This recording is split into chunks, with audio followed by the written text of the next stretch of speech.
के बारे में पढ़ लिया था, फिर भी थोड़ा बहुत पढ़ेंगे आज, और साथ ही छोटी आंत के बारे में अध्ययन करने वाले हैं। कुल मिला के अपना जो आज डाइजेशन वाला टॉपिक चल रहा है उसको कंप्लीट करना है। ठीक है, तो शुरू करते हैं अपन। देखो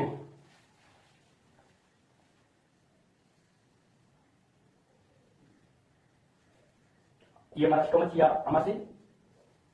हमने देखा जो आमाशय के जो नीचे वाला भाग है, आमाशय की हमने 3 भाग की थी, कार्डियक, फंडिक, ठीक है, पाइलोरी 3 भाग की थी। इस वाले भाग को हमने बोला था इसके अंदर ये वाला भाग यहाँ से, इसको छोटे आंत का भाग होता, और इस छोटे आंत वाले भाग को हमने ग्रहणी, छोटे आंत के अंदर 3 भाग किए थे जो हमारी फर्स्ट कक्षा थी, उसके अंदर ग्रहणी जो टेबल होती है, जेजुलम और इलियम, हमने छोटी आंत की 3 भाग की थी।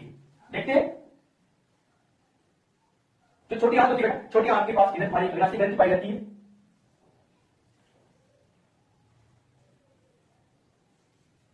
अग्नाशय ग्रंथि पाई जाती है। साथ ही देखते हैं सबसे पहले जो अग्नाशय ग्रंथि होती है,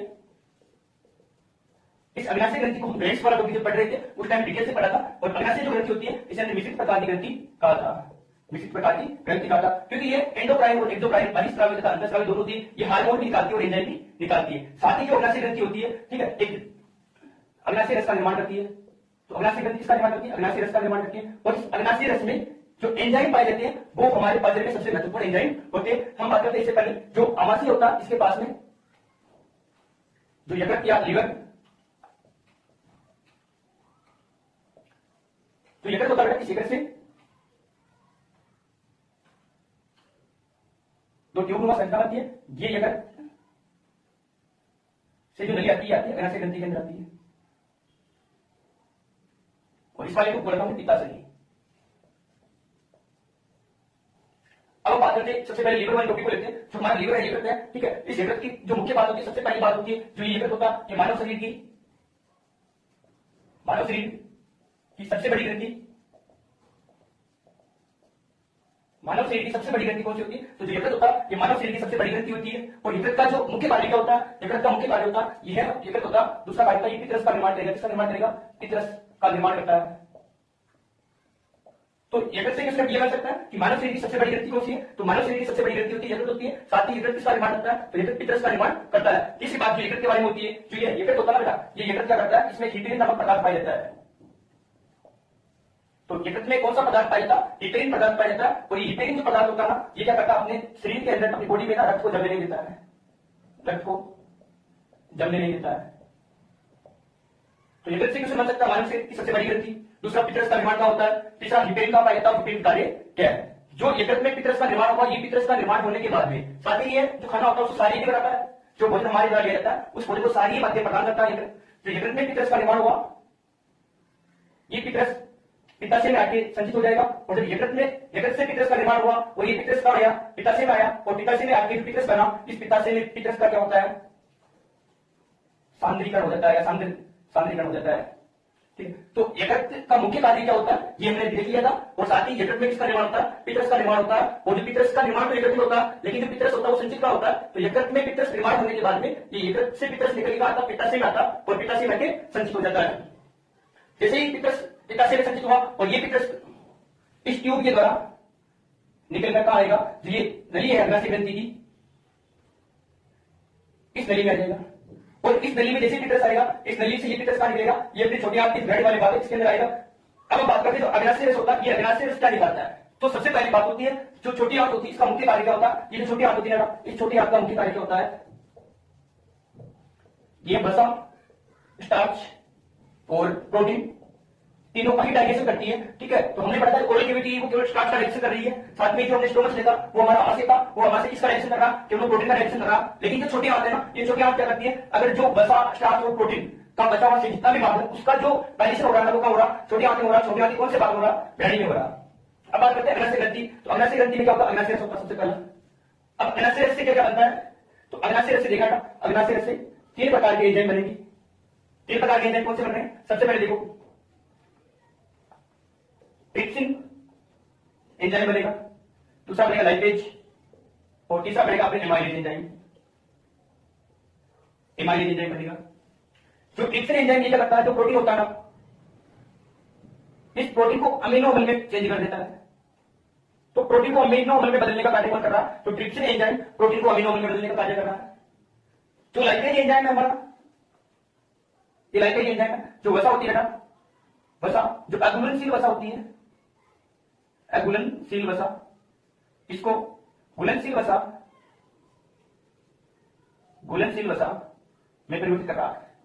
जो वसा वाला ये भाग है, लिपिड वाला जो भाग है, इस लिपिड वाले भाग को वसा जो लिपिड है हमारी, इस लिपिड को जो अघुलनशील वसा है, अघुलनशील लिपिड है, उसको घुलनशील में बदलने का कार्य कौन कर रहा है? ठीक है, लाइपेट कर रहा है। लेकिन एक चीज ध्यान में रखनी है, जो ये होता है इस क्रिया को हम पाइसीकरण कहते हैं। पाइसीकरण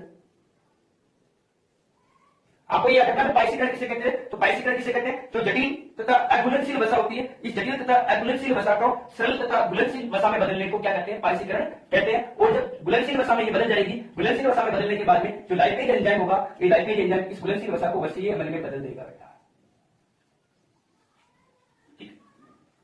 सबसे पहले क्या है यहाँ? पित्ताशय से पित्तरस आया। ये पित्तरस आने के बाद में अग्नाशय रस था, ये अग्नाशय रस और पित्तरस छोटे आंत इस वाले भाग में स्टोर हुए। यह होने के बाद में पित्तरस और अग्नाशय रस दोनों मिले, जो ट्रिप्सिन था इसके अंदर, ट्रिप्सिन ने क्या किया? जितना भी प्रोटीन था, ठीक है, जो अपने स्टोमच या आमाशय में डाइजेस्ट होने के बाद में शेष जितना भी प्रोटीन बचा हुआ था, उस प्रोटीन को अमीनो अम्ल में बदलने का कार्य कौन कर रहा है? ट्रिप्सिन कर रहा है। तो प्रोटीन को अमीनो अम्ल में बदलने का कार्य ट्रिप्सिन एंजाइम द्वारा किया जाता है। और जो लाइपेज एंजाइम है, जो लिपिड होता है, ठीक है, या जो अघुलनशील वसा होती है, उसको घुलनशील वसा में बदलने की क्रिया को हम पाइसीकरण कहते हैं। और ये घुलनशील वसा को वसीय अम्ल में बदलने का कार्य कौन कर रहा है? लाइपेज एंजाइम कर रहा है। जो एमाइलेज एंजाइम है बेटा, ये एमाइलेज एंजाइम सबसे पहले क्या काम करेगा? जो स्टार्च था, हमने ओरल कैविटी के अंदर देखा था, जो स्टार्च था हमारा, टाइलिन एंजाइम देखा था। टाइलिन एंजाइम क्या था? एमाइलेज एंजाइम का ही प्रकार था, ठीक है। तो स्टार्च होता, इसे स्टार्च को सबसे पहले किसमें बदलेगा? ये माल्टोज में बदलेगा, माल्टोज में बदलेगा। माल्टोज में कौन बदलेगा? एमाइलेज एंजाइम बदलेगा। और ये जो माल्टोज होता है, ये किसमें बदलेगा? सीधा ग्लूकोज बदलेगा। तो तीनों देखो, प्रोटीन से जो एनर्जी मिलेगी, वो प्रोटीन से एनर्जी किसके रूप में मिलेगी? अमीनो अम्ल के रूप में एनर्जी मिलेगी। जितना भी प्रोटीन हम यूज कर ले रहे हैं खाने में, उसे एनर्जी जो मिल रही है, किससे मिल रही है? अमीनो अम्ल के रूप में मिल रही है। और दूसरे ये पूछा जाए, जो जो प्रोटीन हमारे द्वारा उपयोग में लिया जा रहा है, इस प्रोटीन से हमें एनर्जी किस प्रकार मिल रही है? तो ये बता रहा है अमीनो अम्ल के रूप में मिल रही है। तो लाइपेज एंजाइम का, ये लाइपेज एंजाइम होता है। लाइपेज एंजाइम किसमें बदल रहा है? किसको? वसा थी, घुलनशील वसा में बदली, इसको लिखा पाइसीकरण। और जो घुलनशील वसा थी, ये वसीय अम्ल में चेंज हो रही, और वसीय अम्ल में चेंज कौन कर रहा? तो लाइपेज एंजाइम कर रहा है, लाइपेज एंजाइम कर रहा है। एमाइलेज या स्टार्च माल्टोज में बदलेगा, माल्टोज से किसमें बदलेगा? ग्लूकोज में बदलेगा।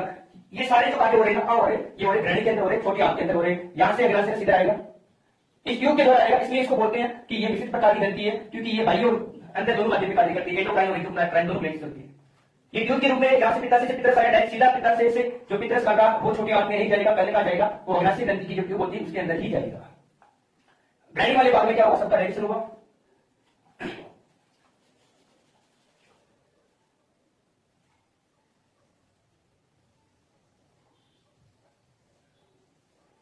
ये छोटी आंत वाले सबसे पहला वाला भाग था, ग्रहणी बोला था। दूसरे भाग को हमने जेजुलम, और थर्ड वाले जो भाग था उसको हमने बोला था इलियम।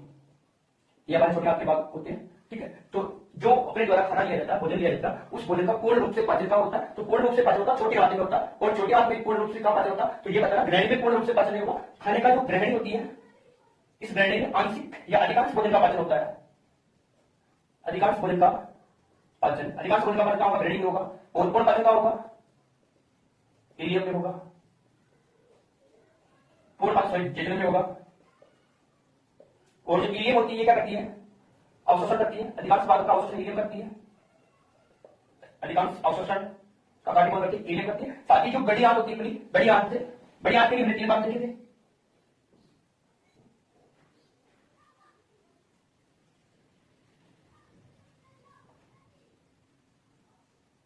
मलाशय, ये बड़ी आंत, और बड़ी आंत के तीन भाग देखे थे। बड़ी आंत के जो तीन भाग देखे थे हमने, पहला भाग था सिकम था। सिकम में क्या देखा था? सिकम सबसे छोटा भाग होता, और सिकम में क्या पाया था? अपेंडिक्स पाया था, और अपेंडिक्स के बारे में पढ़ लिया था। साथ में दूसरा भाग था कोलन था, और कोलन की क्या विशेषता याद रखना, जो बड़ी आंत का कोलन वाला भाग होता है, इस कोलन वाले भाग में क्या होता? पूर्ण रूप से अवशोषण हो जाता है। अपने जो पानी वगैरह जो भी हमने लिया, ठीक है, पानी, खनिज, लवण, मैं याद देता हूं, कोलन वाला भाग होता है, इसके अंदर पानी, खनिज, लवण, इन सबका अवशोषण होता है। तो कोलन वाले भाग में पानी, खनिज, लवण, इन सबका अवशोषण होता है। जब खाने का डाइजेशन हो गया, कंप्लीट हो गया, और जो शेष भाग था इसका अवशोषण हो गया, तो जो वेस्ट प्रोडक्ट बचा हुआ भाग है, वो बचा हुआ भाग का जो बड़ी आंत होती है ना, इस बड़ी आंत के अंदर क्या होता है? जो बड़ी आंत होती है, इसमें क्रमांकुंचन गति पाई जाती है।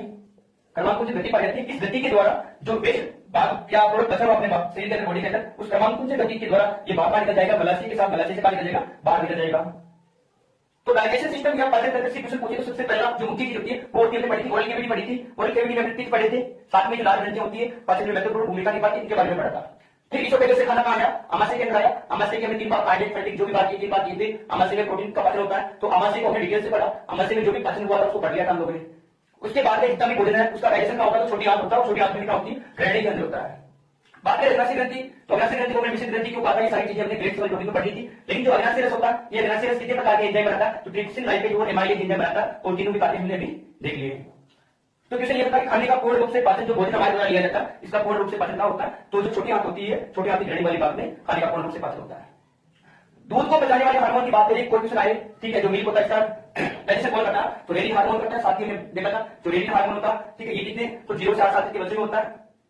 बाद में प्रोटीन से कार्य होते सारे, यकृत के कार्य में देख ली, पिताशय के हमने देख ली, हिपेरिक को करता जलने से रोकता है, पिताशय देख लिया, छोटी मला से देख लिया। एक चीज और ध्यान रखना, जब जो बड़ी आंत होती है ना, इस बड़ी आंत में गति किस प्रकार होती है, क्रमानुकुंचन, क्रमानुकुंचन गति होती है। लेकिन ये गति जब बढ़ जाती है ना, इस गति की मात्रा जब बढ़ जाती है तो क्या होता है, डायरिया, डायरिया हो जाता है, जिसे आम भाषा में दस्त लगना कहते हैं, दस्त लगना कहते हैं। तो दस्त लगने का संबंध किससे, तो डायरिया से, ये ध्यान रखना आप लोगों को। तो बड़ी आंत में क्रमानुकुंचन गति के बढ़ जाने से क्या हो जाती है, डायरिया हो जाता है, डायरिया से क्या होता है, दस्त लगना कहते हैं। ठीक है, तो साथियों डाइजेशन वाला टॉपिक हमारा कंप्लीट हो चुका है। अब हम बात